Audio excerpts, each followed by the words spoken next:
Welcome to Kenton's videos. Enjoy the video. In this video, I will compare the Jeep Compass versus the XC40. We'll explore their key differences to help you decide which compact SUV best fits your lifestyle.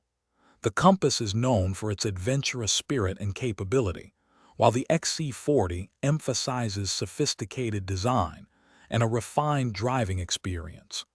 We'll look at performance, interior, and overall value to give you a clear picture.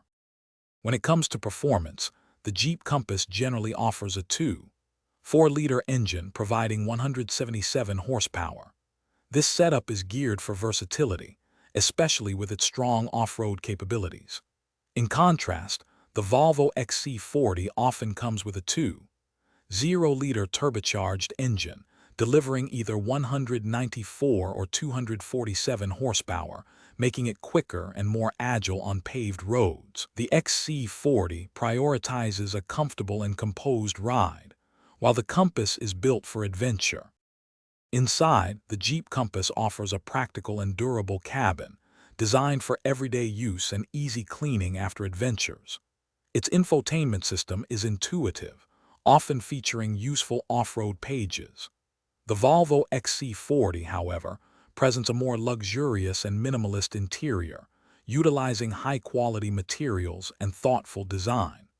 Volvo also integrates a comprehensive suite of advanced safety features, providing peace of mind for drivers and passengers alike. Both offer comfortable seating, but with different aesthetic approaches. Ultimately, the Jeep Compass often comes with a more accessible starting price, making it an attractive option for budget-conscious adventurers. The Volvo XC40, while pricier, justifies its cost with premium features, superior comfort, and advanced safety systems. Your choice depends on whether you prioritize rugged capability and value or luxury, refinement, and cutting-edge technology. Don't forget to check the description for a link to some great leak-proof meal prep containers and other deals. Thanks for watching. Thanks for watching. Consider subscribing if we helped you.